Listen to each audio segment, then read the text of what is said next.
All right, I will say good morning, or good tavach. It is a incredible schos Baruch Hashem to be able to begin a new week of learning together. We begin by thanking our sponsors, to thank our Talmud Torah sponsors for the month of Menachem Av, the Tilson and Wohl families from Eretz YIsrael for dedicating all of the Shuman Drushos this month, sending their love from Eretz YIsrael and inviting us, Eretz Hashem, to come and join them b'sha'at tova u'mitzlachas. Our Daf Yomi sponsors for today, Dr. Mark and Mrs. Elsa Lustman, in commemoration of the 10th yahrzeit of Dr. Lustman's mother, Anne Lustman, Chana Rochel, Bas, Avraham Alter, Zichrono Livracha, as well as in the schos of the safe return of our hostages, the success and hatzlacha of our precious soldiers, and I'm wishing Mazel Tov to Avraham and Zisi Silber on the birth of a baby boy, Baruch Hashem, this past Erev Shabbos.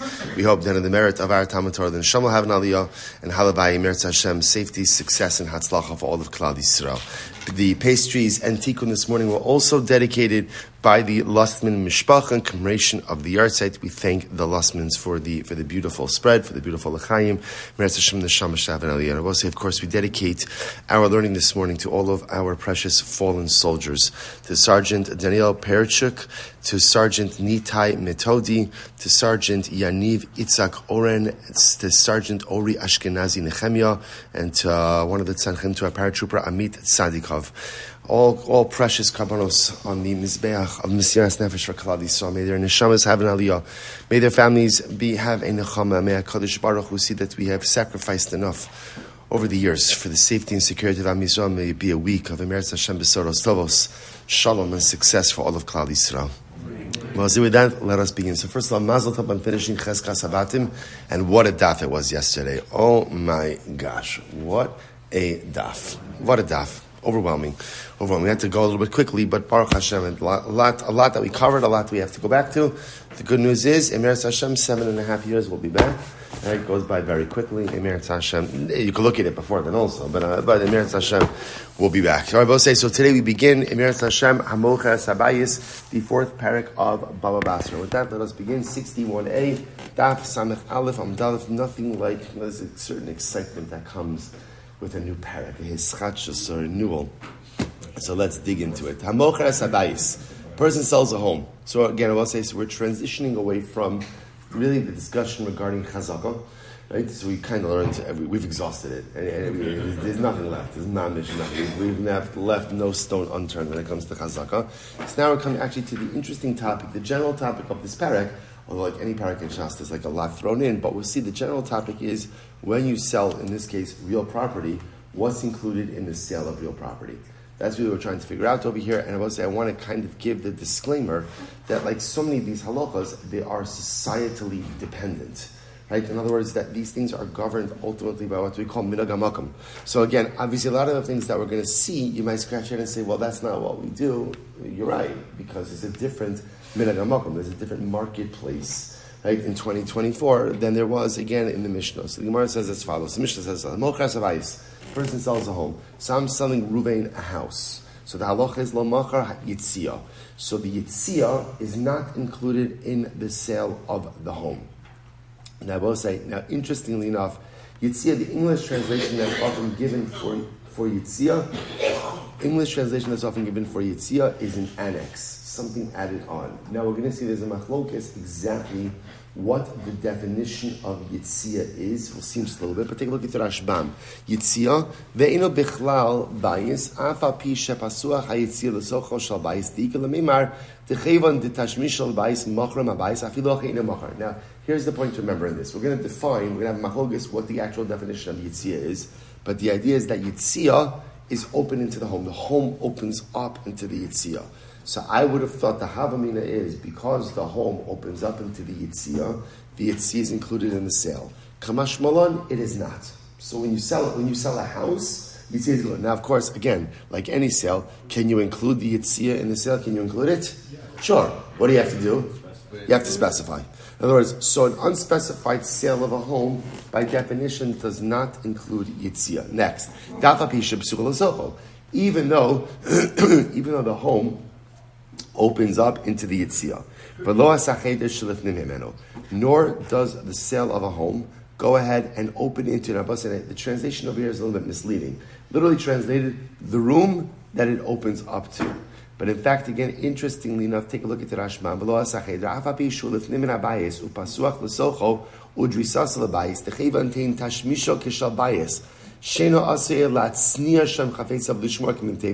So we'll say, listen to this. The cheder shel refers to a storage area. Let's say again, now you have a storage area in the house, and the home opens up into the storage area.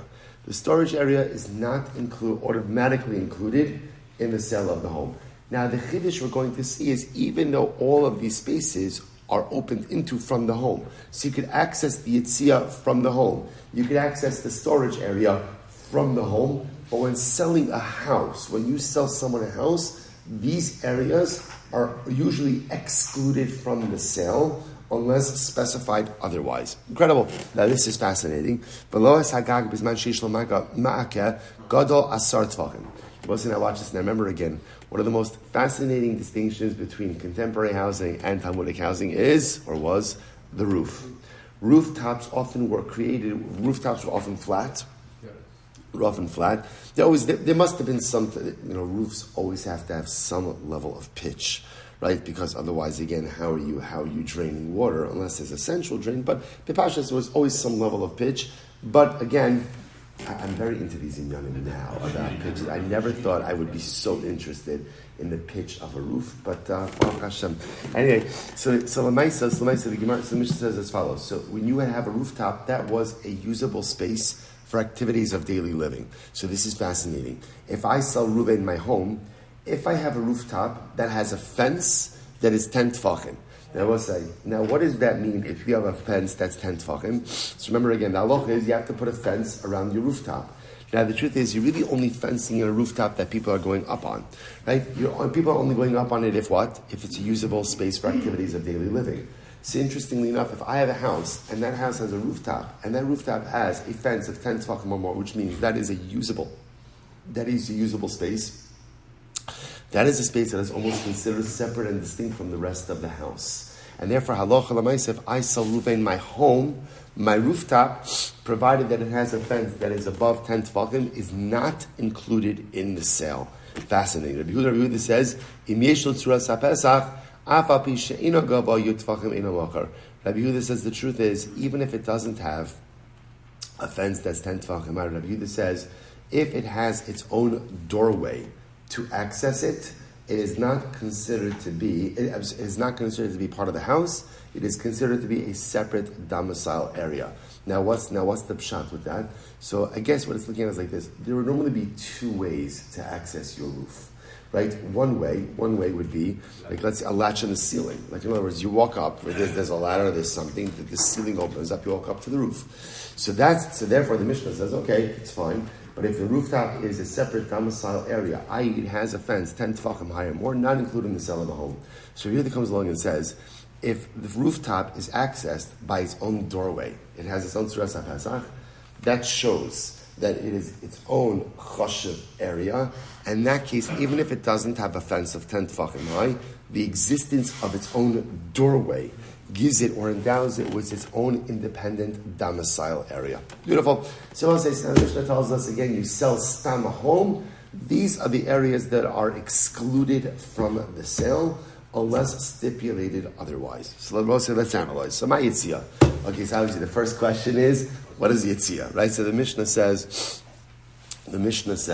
that if you sold a home, the yitzia is not going to say, you would think to yourself that why would the Mishnah use a term that is ambiguous? In other words, so obviously when writing the Mishnah, the codifiers of the Mishnah felt that we would understand what yitzia is.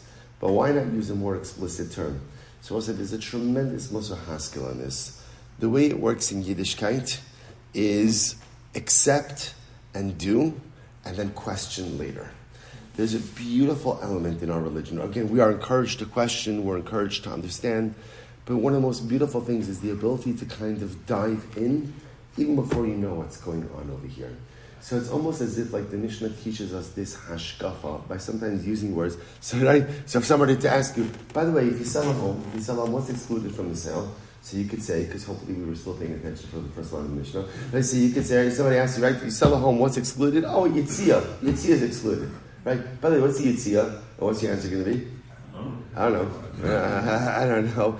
And we'll see, you know what? There's a beauty in that ignorance. I know what the halacha is. The halacha is Yisala Homni Yitzia is excluded. What's Yitzia?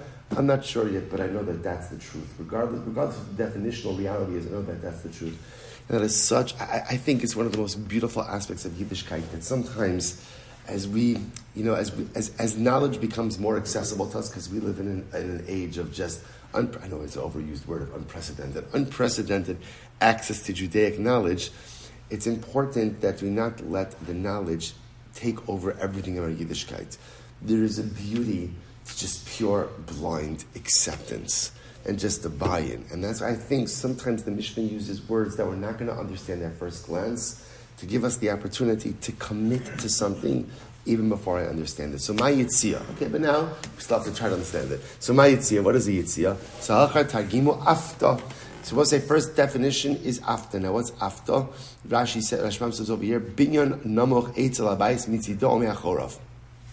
So we'll say, interestingly enough, it is an area that has a lower roof. Now what we're going to see is the Yitzia was an area that was used for activities of daily living. Right? So in other words, it was a house domicile-like area. The first opinion says it was just a lower roof. So because it was dramatically different than the rest of the living space, even though it is also a living space, therefore halacha l'maisa, again, it wasn't included in the sale of a home. But it was, again, to be clear, as opposed to the cheder, as opposed to the storage area, so Yitzia is a living space. It's just different than the rest of the living space of the home, and therefore not automatically included in the sale of the home. So first opinion, after living space with a lower roof. Okay, Rabbi Yosef says, Bitka Chalila. He holds it's a Bitka Chalila. What's a Bitka Chalila? Look at the Rashbam. He says, Iu nami kimin after samuch labayis, ela sha'asoi chalonos lenoi.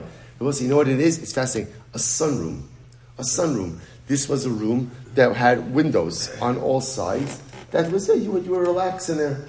You relax in there. So the Rashbam says, it was made windows on all sides. A sunroom.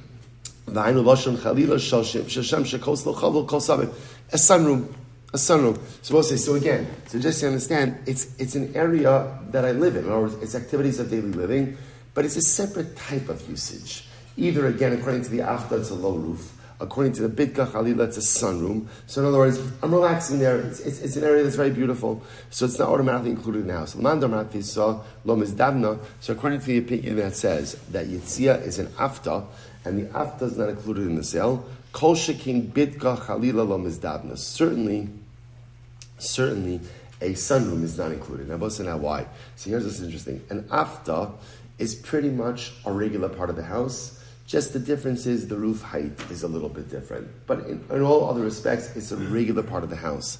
As opposed to a sunroom, which wasn't really included to be like a regular part of the house. It was a part, where you sat down and relaxed. It was almost more for the aesthetic quality than for the domicile quality. So the opinion that says that the afta is excluded would certainly say that the sunroom is excluded. Lemandamar bidka chalila, but the opinion that says that yitzia means a sunroom, the sunroom is excluded. Ava afta mizdabna, but a afta would be included, right? Why would the afta be included? Because essentially it's just like a regular part of the house, albeit with a little bit of a different roof height. Okay, so we'll say, first part of our Gemara was the definition of a yitzia, machlokes. Either, again, it's afta, domicile area, just the lower roof, or bitka chalila, a sunroom. Okay, Tana Rabbi Yosef, shalosh shemosh leisi yitzia. So we'll say, so now, this is just an interesting idea. The Gemara just wants to point out over here, Rabbi Yosef says that there are 3 words to describe a yitzia. 3 different words to describe yitzia. Now we'll say, see, here's really, so what is the definition of yitzia? So really, yitzia means a domicile area that is not like the rest of the primary domicile area. So it is still an area in which you use to live in. It's still an area that is used for activities of daily living. But Lamaisa, it is unlike the primary domicile area. So the Gemara just points out, Rabbi Yosef says there are 3 different names for Yitzia. What are they? Right? So the Gemara says, Shalosh Shemosh so Yitzia, or I should say 3 different names for this type of area. A Yitzia, a Tzela, and a Ta. These are 3 different names. So the Gemara says Dichsev, and I say actually what's quite beautiful is all of these different names come from where? Come from the Beis Hamikdash. So Yabba says we're going to see in just a little bit, we're not really going to delve too much into this, but the Beis Hamikdash had primary areas of usage and had secondary chamber-like areas of usage as well. Those secondary chambers, those secondary areas, those areas of secondary usage, right, were called either Yitzia, Tsela, or Ta. So Mar says, Dichsev, HaYitzia Tachtona Chamish Bama Rachba.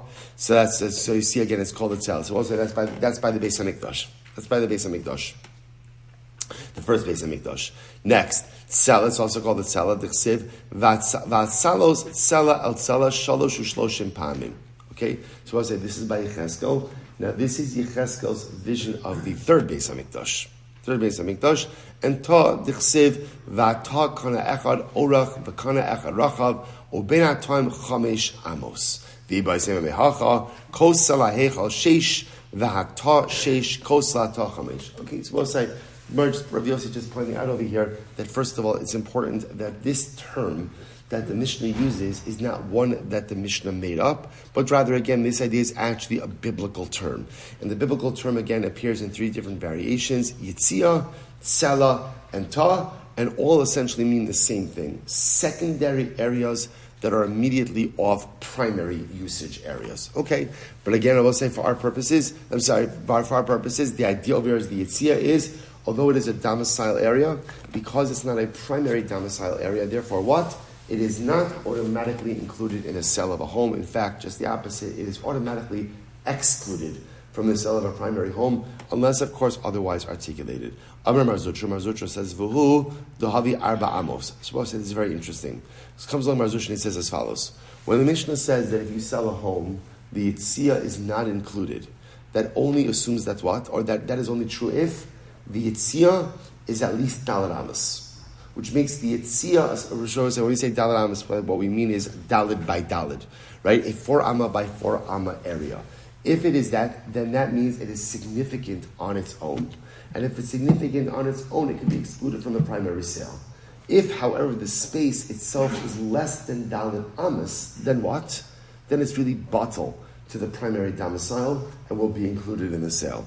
So the Gemara says, Ravina said, one second. Ravina said to Razutra, L'didachta amit adahavi arba amos. So according to you, says that ultimately, again, it's only excluded from the sale if it has at least an area of Daled Amos, elami ata gabi bar. What about the following case? So we'll say, so just understand the progression over here. The Mishnah says, I sell a home to Ruvain and I have a Yitzia.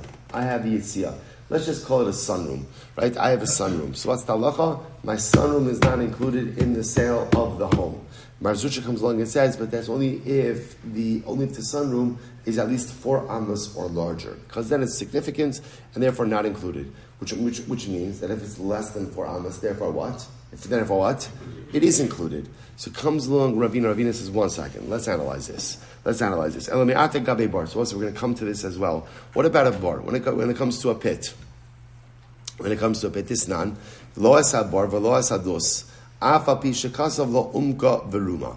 Supposed to now listen to this. Let's say I'm selling a home to Ruvain, and I'm selling a home in a chatzar. And the halacha is, if I have a bar, I have a pit, right, or a water cistern, that is not included in the sale. It's not included in the sale of a home. Right? You sell a house, it doesn't include the bar. So the Gemara says, are we going to make the same distinction? Hachanami, ihavu arba amos in lo. So would we apply the same halacha? That only if the bar is Daled Amos is it not included, but if it's less than Daled Amos, it is included. Now the Gemara doesn't articulate this fully, but the Rashbam explains this. Here's the problem. A bar is never Daled by Daled. It's never that big. So if that's the case, if you're going to apply that metric, that should mean that what? That a bar is always included in the sale of a home. But yet we know that a bar is not included in the sale of the home. And therefore, again, this is Ravina's Kasha on Marzutra. To which the Gemara says apples and oranges. The comparison is not good. Hachi hashta, hasam hatashmish dalachod, bahatashmish dalachod. There's a different reason. Do you know why the bar is not included in the sale of the home? Because a bar is a totally separate usage than a bias. They're two separate things. So that's why when you buy a home, you don't automatically get the bar. The usages are fundamentally separate. So again, you could buy the bar with the home, but a sale of a home doesn't automatically include the bar. This one has this usage, this one has that usage, and therefore one sale should not cover two. However, in this case over here, the bayis and the yitzia have the same usage. This is what we were talking about before, right? The yitzia is a domicile area.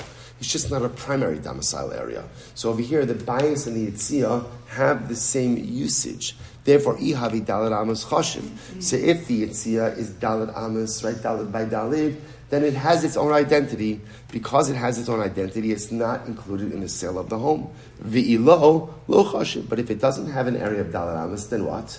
Then by definition, it's just subsumed by the bias itself. And I will say, the halacha said we accept that distinction. So bottom line, what comes out of this first part of the Gemara? If I sell Reuben a home and I have a yitzia, I have a sunroom. The sunroom, or what we would call the afta, or this other domicile area with a lower roof, that area is not included in the sale. It has its own identity, therefore not included in the sale of the bias. But that is only true. When does it have its own identity? Only if what? If it has an area of dalad by dalad, dalad amos by dalad amos, that's when it has its own identity. If it's less than dalad by dalad, it's so small that by definition it is included in the scope of the house and therefore included in the sale. Beautiful. Both say next. What was the next thing in the Mishnah? A storage area. If I have a storage area, right? Now, we'll say the chap over here is, it's not talking about like you have like a pod in your backyard, right? That's even easier to understand. This is talking about I have a storage area that my house opens into, right? This is a little storage shed that's next to opens into my house, right? Halacha, so the storage unit is not included in the sale. Says the Gemara, Hashda, Yitzia Mizda ben Cheder Miboy. That's obvious. If my sunroom, which is an actual domicile area, albeit a secondary domicile area, is not included in the sale of my home. So of course the storage area is not included. I was going to say, a storage area, as important as it is not a domicile area. So again, you hear this? If the yitzia, which is a domicile area, albeit the secondary one, is not included in the sale, then it goes without saying that the storage area certainly is not included as well. To which the Gemara will say, on the base, okay, so we'll say this is now going to open the door to a really fascinating discussion. What's the case? We'll say the case over here is where I sell Ruvain my house, and what do I do in the sale of the house? I go ahead and I even give him the boundaries of the sale. I give him the boundaries of the sale. The Meitzar Le Meitzar Me'avrai means I give him the outer boundaries. Look at Rashman for just a moment. Lo tzricha, Rashman says, Lemisni lo machar es hacheder, ela de Meitzar lo mocher lo lokeach, b'shtar mechira, mitzarim chitzonim shechutz lecheder. So I will say, now watch this. Imagine for a moment, when I sell Reuben this property, I say, Reuben, I'm selling you my home. Now the wording over here is very important. I tell him, I'm selling you my bias. And then what do? I outline the boundaries of the bias. Now, interestingly enough, according to the boundaries that I outlined for him, what's included in those boundaries? The storehouse. So now watch this. So the Rashi, so I'm going to flip, well look, I outlined the boundaries, and the storehouse is within the boundaries. So what does that show? I'm certainly selling him the storehouse. So we'll say,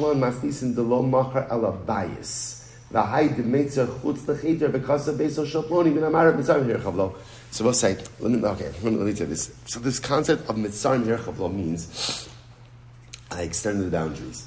Sometimes, again, I will say, this is all dependent ultimately again on minhag hamakom. But it appears in times of the Gemara, you would sell someone a property. So if I tell you I'm selling you my house, so the problem just is, Reuven may not understand, just like area-wise, what is that? So it'd be common is, I would outline the boundaries from, the northeast corner over here to the southwest corner over here. And it was common to go ahead and outline a much bigger footprint. Not because all those items are included in the sale, but because I'm trying to show Reuven where the property that I'm selling is situated. Right? If I'm too small, too specific, Reuven might not chap it. So this concept of the Meitzar le Mitzari Avroi, I would show him the outer boundaries in order to give him the full grasp of where the house was that he was buying. So I'll say, now watch this. So what's the case over here? I'm selling Reuven my home, and in order to show him what he's buying, I give him the quote-unquote outer boundaries. What do the outer boundaries include? What do they include? Storehouse. So you might have thought that because I'm outlining the outer boundaries, therefore I'm including the storehouse. Kamash Malam, no. The storehouse is not included. But you're giving him the outer boundaries. That's a maramokum. I'm just trying to help him get his bearings to understand where his bias that he's buying from me is situated, but not to mean to include everything in those boundaries. So again, this is a perfect example today. This is a perfect example of minagamakom. This is what was done. To us, it sounds a little bit strange. You outline boundaries. So I would think if you outline boundaries, everything in the outline boundaries included in the sale. Okay, because that's maybe how we operate contemporarily. But Bismana Gemara, this was a common practice to out what we call Meitzar Le Misayah Broi, outline the outer boundaries to give the purchaser an understanding of the area in which his purchase is situated, but not to include all of the items included in those outlined boundaries. So even though in this case the storehouse is included in the outlined boundaries, the storehouse is not included in the sale because the storehouse is considered to be its own separate area. So both say this is the position of Nachman. Nachman says, name of Rabbi Rabbi, here we go. This is a very interesting case. I own an apartment building. Right? I own an apartment building. So say, so now what happens? I'm selling Reuven an apartment in the building. So I own the building. I'm selling him an apartment in the building. So I'm selling him an apartment within a much bigger building. So watch this. So I sell Reuven, and I tell Reuven where is his apartment located, and I give him the boundaries of the building. So the Gemara says, in that case, even though I've given him the boundaries of the building, I've only sold him the apartment. Right? I have not sold him the building. So if I have sold the building, so why am I outlining the boundaries? Again, to give him an understanding as to where his unit is situated. So Gemara says, 1 second, I don't understand this case. What's the case?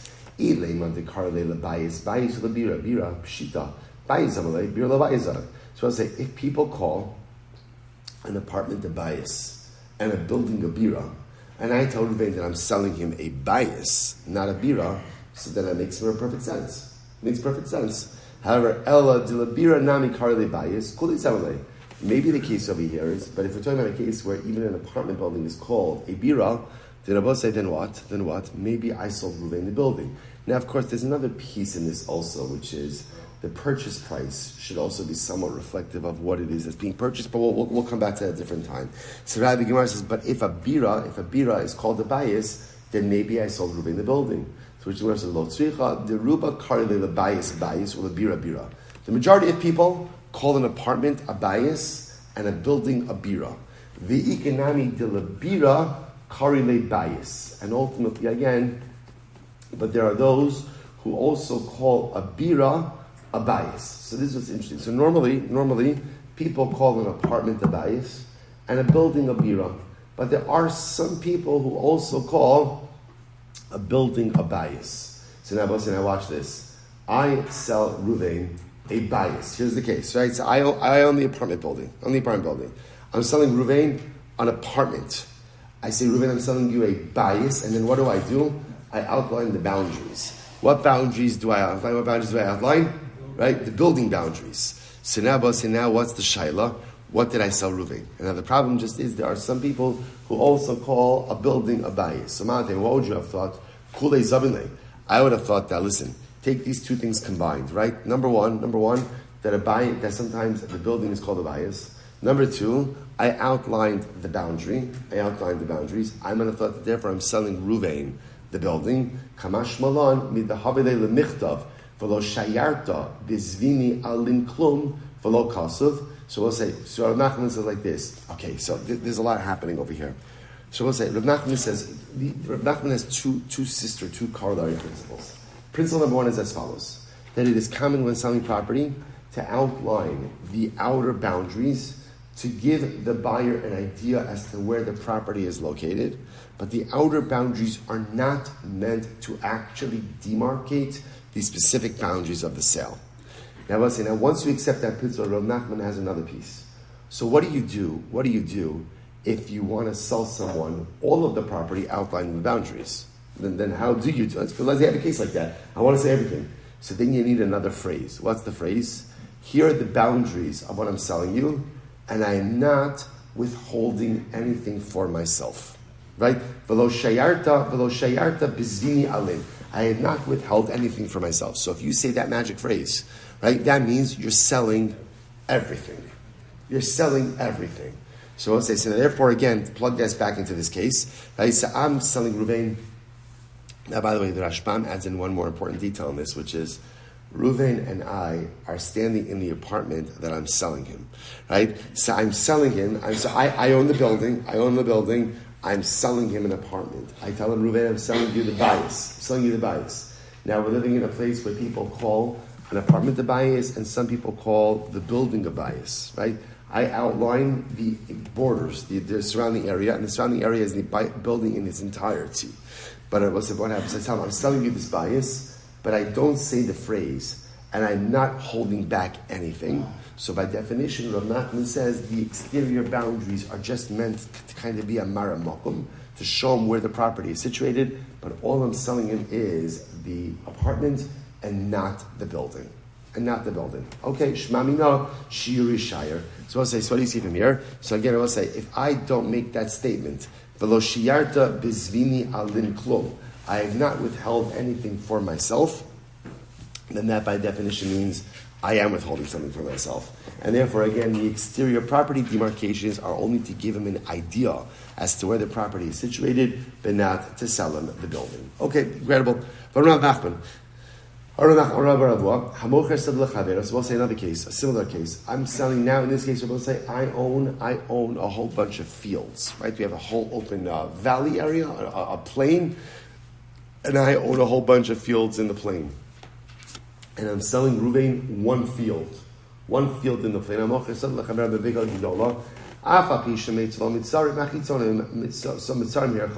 So I say, now what do I do? So I'm selling Ruvain one field, but I own 10 fields in the area. Now what do I do? When showing Ruvain, Ruvain, you bought the field, and I want to outline for him where he bought his field, I give him the borders of all 10 fields. See, when I'm giving him the exterior borders of the 10 fields, I'm only selling him one. Right now I say, so I'm giving him the border of all 10 fields. Why? To show him the area in which his field that he is buying is situated.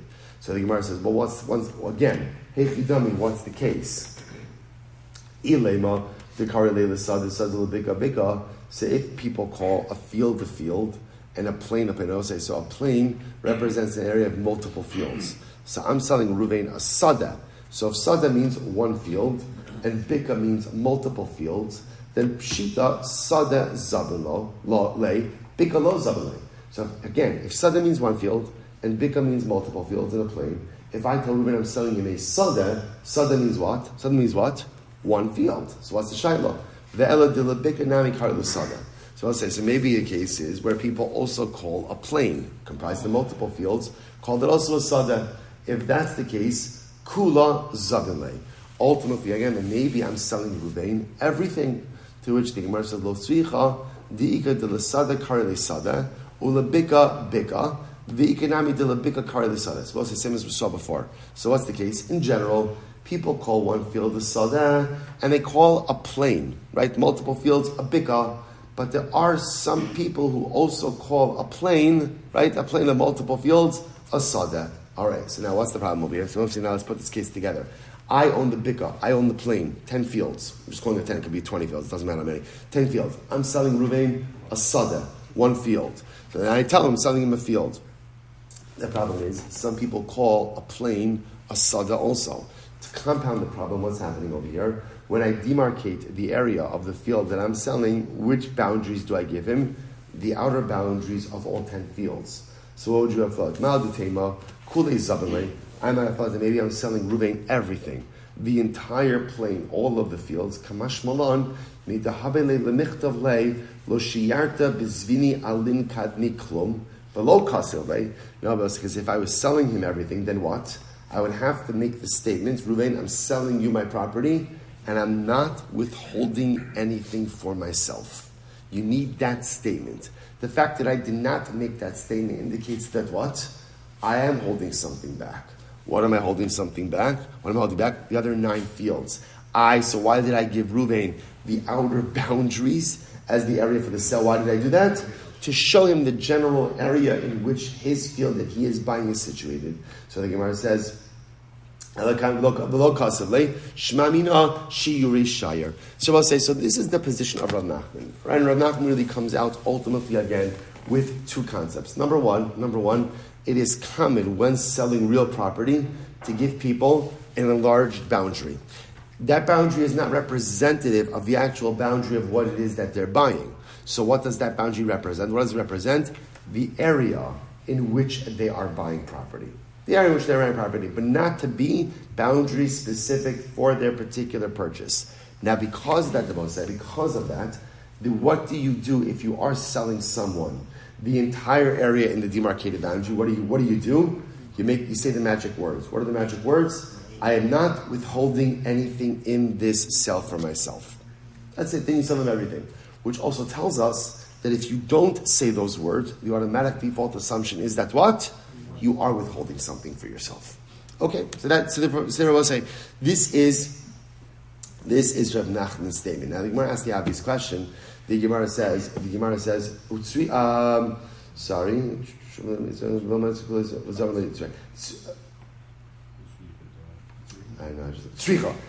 here's the question. We just illustrated the same principle in 2 cases, right? Case one was with the apartment building, and case number 2 was the sale. It's the same case. So in general, examples are always great. But why do you need to illustrate the same concept using 2 cases? We already know it. So the Gemara says, obviously the redundancy is necessary. If we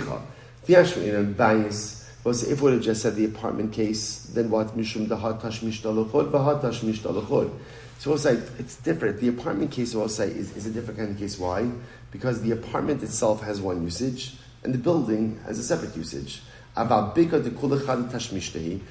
bika, by the plain, where again it's all fields, one usage. Maybe when I outline the outer borders, maybe I really am selling it. In other words, that in the case of the fields, really they're all like items. Exactly the same items, right?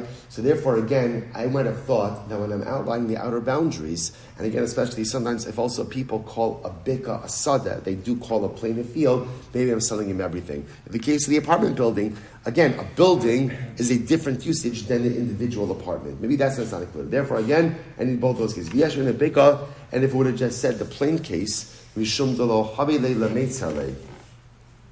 So I'll say, because ultimately, again, in the plain case, there was no need to give those outer boundaries. But in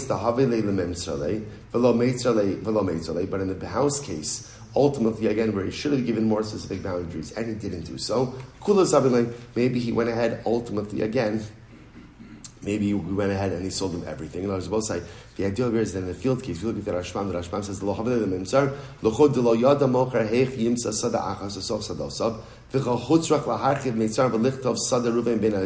Alright, so we'll say, so therefore again, the Gemara says, but in the apartment building case, since ultimately again there needed to be a more specific Meitzer, and you didn't do so, so perhaps he sold them the entire thing. Therefore, both cases are needed. So the idea, like we often answer in these kind of cases, is the cases are dissimilar enough that one could not necessarily have intuited one from the other, and therefore you need both. Okay, incredible. Well, let's go a little bit weiter.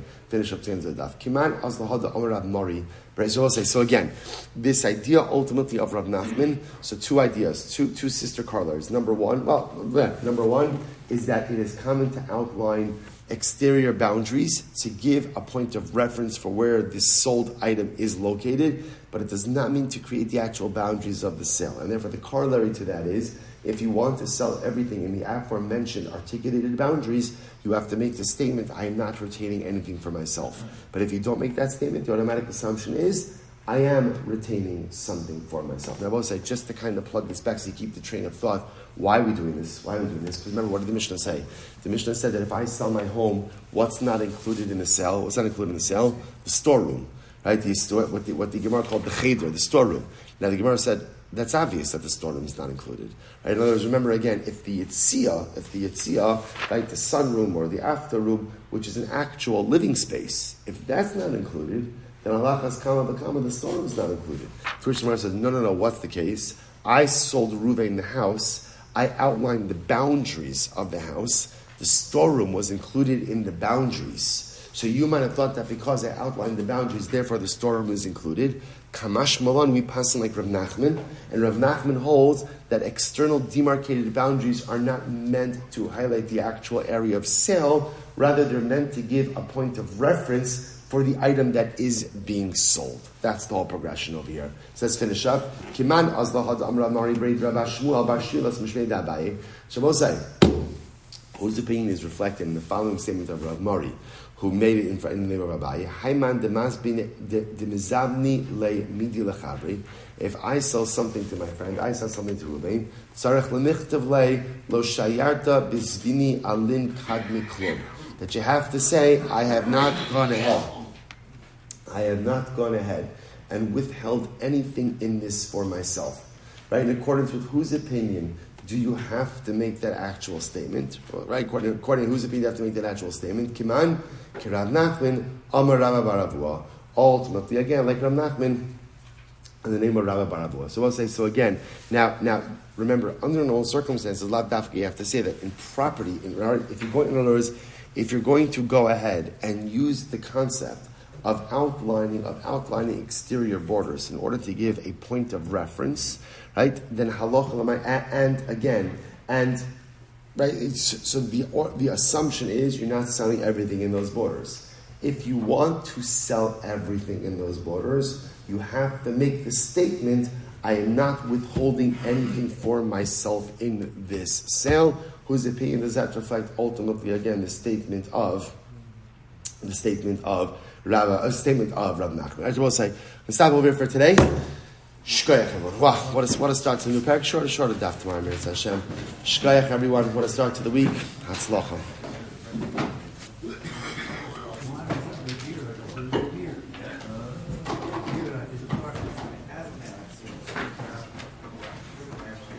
All right, Chana Rochel, have a wonderful day, everyone.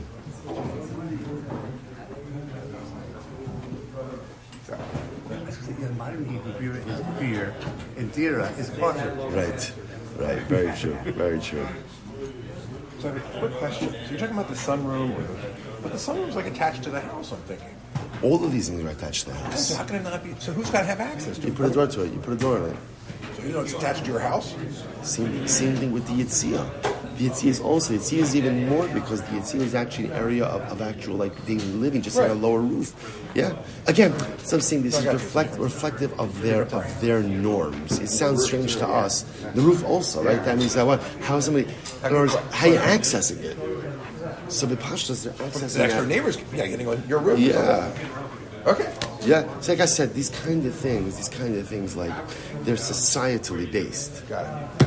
Okay. Yeah. All right. So I do have the right picture. I just did. Yeah, you have the right picture. It just sounds strange.